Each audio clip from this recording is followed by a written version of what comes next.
Oi, gente, bom dia. Como é que vocês estão hoje? Então, vamos continuar nossos estudos em português? Pronto. Então, a gente vai começar hoje a estudar o que é sujeito e predicado. No livro de vocês vão ter todo esse acompanhamento, tá bom?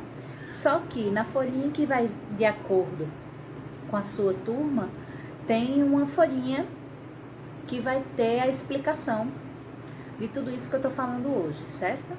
Então, se possível, copiem no caderno para terem mais força para estudar, certo? Ter mais subsídios, certo? Então, vamos lá. Para a gente entender o que é sujeito e predicado, é importante a gente lembrar o seguinte: frase, vocês lembram o que é frase? Frase é um enunciado com sentido completo e ritmo próprio. Por exemplo, vamos lá, ele estuda muito. Então, aí eu tenho um enunciado, algo que é escrito, que tem um sentido completo, não vai estar sozinho, isolado, o ele, o muito. Então, ele está numa estrutura e ele tem um ritmo próprio. Ele estuda muito, certo? Então, usando essa frase, a gente pode dizer que ela se organiza em torno de um verbo. Vocês lembram aí do que estudaram ano passado, lá no 5º ano, o que era verbo? Verbo, ele vai ser aquela palavrinha que vai trazer pra gente uma ação, um estado ou um fenômeno da natureza, certo? Aí, qual vai ser o verbo aí dessa frase? Ele estuda muito. O verbo é estuda. E quando a gente tem uma frase que vai se organizar em torno de um verbo, essa frase ela passa a se chamar de oração. Olha o termo, gente. Oração. Não é o Pai Nosso, não é, viu, gente? Não é o credo nenhum. Então, é chamado de oração. Por quê? Porque ela vai se estruturar em torno de um verbo, tá? Vamos lá. Observe que com a presença do verbo na frase, ela passa a ser chamada de oração. Cuidado para não esquecer esse termo, oração. Ela não vai deixar de ser frase, só que ela evolui, certo? Ela evolui e ela é chamada de oração. O verbo, ele é importante, pois ele se relaciona com outros termos da oração. E um desses termos, ele faz com que o verbo, ele varie na sua forma. Ou seja, o verbo, ele varia do singular para o plural. E isso que faz com que o verbo varie para o singular ou para o plural é chamado de sujeito, certo? Preste atenção. O sujeito da oração, ele geralmente vai indicar o termo que está relacionado à ação do verbo. Vamos lá de novo para a frase que eu falei primeiramente, para a oração que eu falei. Ele estuda muito. Nessa oração aí, a gente tem o verbo que é estuda. Então, quando a gente quiser saber qual é o sujeito da oração, a gente vai perguntar o verbo. Quem estuda? Quem é que estuda, gente? Ele. Então, ele é o sujeito da nossa oração, certo? Sempre que você quiser encontrar o sujeito de uma oração, você vai perguntar para o verbo. Sua pergunta pode ser quem, pode ser o que. Então, nunca esqueça disso. Para a gente saber quem é o sujeito da oração, a gente pergunta ao verbo. O verbo, ele é o nosso amiguinho. Ele que vai ajudar você a saber tudo o que você precisa dentro de uma oração. Certo? Entendidos? Nas orações, os verbos, eles também podem, olha só como o verbo é importante, ele também liga-se a outros termos que são necessários para complementar o sentido da oração, certo? O verbo e seus complementos, eles vão formar o predicado. O sujeito é só aquele que vai praticar a ação, certo? Ele estuda muito, o sujeito é ele. Então, o verbo e seus complementos, ou seja, tudo que for dito junto do verbo, sobre o verbo, é chamado de predicado. O predicado, ele geralmente vai acrescentar informações novas sobre certo tema ou sobre o sujeito da oração. Olha a frase agora, olha a oração. Nós estudamos português. Quem é que vai ser o verbo aí? Estudamos.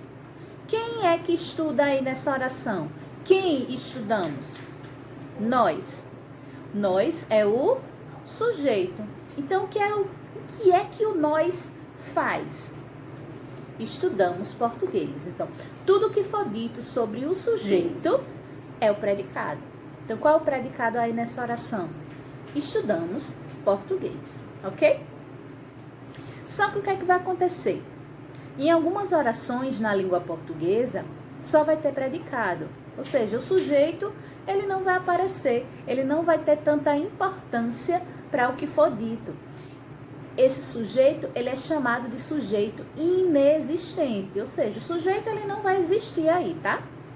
Quando a gente descreve fenômenos na natureza, por exemplo, a gente tem apenas a ação ou o evento que vai estar relacionado ao verbo, como por exemplo, choverá amanhã. Qual é o verbo aí? Choverá. Eu tenho como identificar quem vai chover? Aí você chega e diz assim, tia, a chuva. Só que apareceu na oração, tá lá escrita ou foi lá falada, a chuva choverá amanhã? Não. Então, se a gente tiver escrito ou falado o sujeito, beleza. Mas se ele não aparecer aí, a gente vai considerar que a oração é uma oração com sujeito inexistente, tá certo? Então, se a gente não vai ter sujeito, tudo que foi dito lá na oração, na frase, é chamado de predicado. Dá para vocês entenderem? Então, vamos lembrar lá. Sujeito é o quê? É o termo da oração que está relacionado à ação do verbo. É ele que vai praticar a ação da frase, da oração, certo? Enquanto que o predicado, ele vai ser o quê? Tudo que vai ser dito, tudo que vai ser relacionado ao sujeito. Para vocês, hoje, a atividade é a da página 47 até a página 50, as questões de 1 a 6, certo? Só sobre esse assunto. Vamos pegar lá para a gente ver como é que é para fazer? Vamos lá, pega aí o livro na página 47. Lá na página 47, vocês têm aí, ó, leia as manchetes nas capas dos jornais. As duas tratam da paralisação de caminhoneiros e de suas consequências em todo o Brasil, que aconteceu em maio de 2018, certo? Domingo sem ônibus em Porto Alegre. Contribuinte pagará a conta do diesel mais barato para os caminhoneiros. Então, olha só o que é que vai ser pedido na primeira questão. Na letra A, escreva no seu caderno qual é a manchete de capa dos dois jornais. Muito simples, tia acabou até dizendo a resposta, né? Na letra B, indique no caderno as afirmativas que se referem à manchete de cada capa. Use 1 para o Diário Gaúcho e 2 para a Folha de São Paulo, certo? Então, a notícia tem caráter local. Em qual dessas notícias o caráter é local? É próprio do estado, da cidade. A notícia é de alcance nacional, então vale para todo o Brasil, como é o caso aqui dos jornais que são nacionais. A manchete é mais explicada e fornece todas as informações necessárias, ou seja, quem, o que e para quem. Em qual dessas duas notícias, qual dessas duas manchetes eu tenho tudo isso bem explicadinho. A manchete é mais sintética e o contexto foi dado pela fotografia e o título acima dela. Então, lembrar, 1 para o Diário Gaúcho e 2 para a Folha de São Paulo, certo? Acho que não tem dúvida aí não, né, gente? Na letra C. A unidade 1 você estudou que são frases, então lembra do outro vídeo que foi sobre frases? Vamos lá. As duas manchetes são exemplos de frases? Sim ou não? Aí você vai dizer por quê. Vamos lembrar lá, ó, o que eu falei lá no início desse vídeo. O que é que são frases? Isso já responde a nossa pergunta, tá? Na segunda questão. Releia o título da primeira notícia analisada nesta unidade e leia outros títulos de notícia extraídos de diferentes jornais. Então, vocês têm aí, ó, 3 títulos de notícias. Em geral, ações e eventos são descritos por verbos. Observe os verbos que estão assinalados no título de cada notícia. Eles estão no plural ou no singular? Olha lá os verbos que estão sublinhados.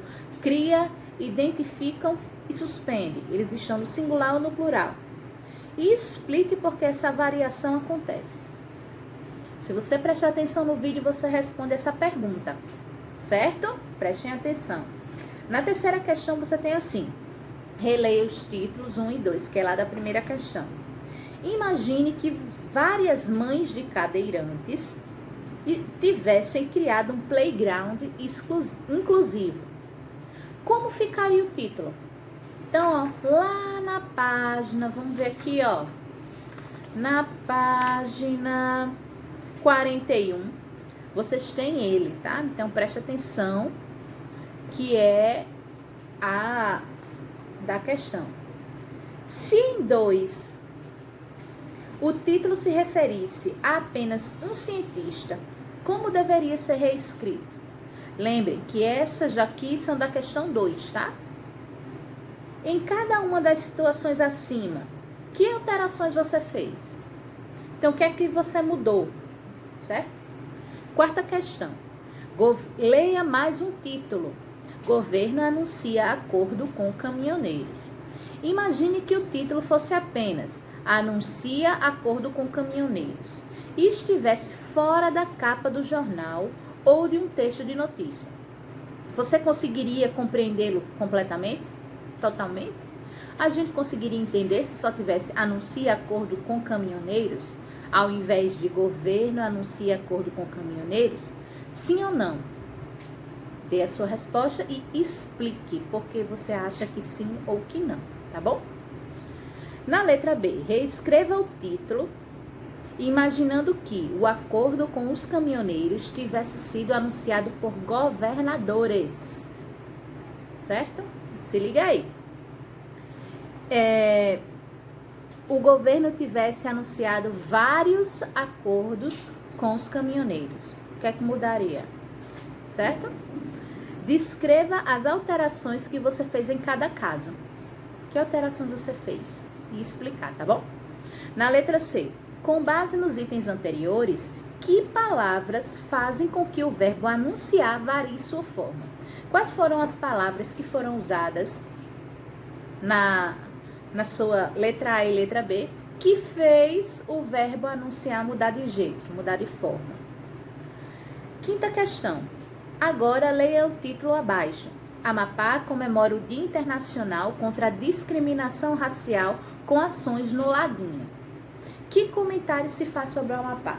Bem simples. O que é que está sendo dito sobre o Amapá? Na letra B, nesse comentário, a que palavra a expressão o Dia Internacional contra a Discriminação Racial está diretamente ligada? Está se ligando a qual palavra, qual expressão? Imagine que o título fosse Amapá comemora e não estivesse na capa ou no texto de uma notícia. Haveria uma informação completa? Sim ou não e por quê? Laguinho é um bairro de um município no Amapá, capital do estado, do município de Macapá, capital do estado do Amapá. Se o título estivesse num jornal que tratasse apenas do bairro Laguinho, alguma informação poderia ser retirada? Sim ou não? E explicar sua resposta. Dizer o quê? Letra E. Com base nas reflexões que fez nos itens anteriores, que palavras ligadas ao verbo são indispensáveis, ou seja, não podem faltar para que você entenda o título, certo? E a sexta questão, leia um título de notícia. Não chove há 44 dias em São Paulo. Que palavra indica o fenômeno relacionado ao título? Que fenômeno natural está sendo falado aí nesse título? Na letra B, há algo ou alguém que pratique a ação descrita? Sim ou não? E na letra C, o verbo varia de acordo com alguma palavra nesse título? Sim ou não? Certo? Então tá aí a explicação da atividade de vocês de hoje. Prestem bastante atenção. Se tiverem dúvidas, já sabem, só falar comigo. Os horários vocês já sabem, pela manhã e à tarde. E estudem, certo? Se puderem, copiem tudo que tia colocou lá na imagem que vai acompanhando o vídeo de hoje. Copiem no caderno, tá bom? Para vocês terem um melhor aprendizado. E as respostas, é só isso que eu quero, que sejam copiadas no caderno as respostas das questões do livro, certo? Fiquem com Deus, bons estudos, bom São João em casa. Lembrem, por favor, não soltem balões, cuidado com as fogueiras, porque isso faz com que algumas pessoas que têm problemas respiratórios seja prejudicada. A gente não está no momento de estar dando bandeira, dando trela para isso. Então, cuidado com os fogos, aproveitem bastante, comam bem muita comida de milho e estudem, tá? Fiquem com Deus.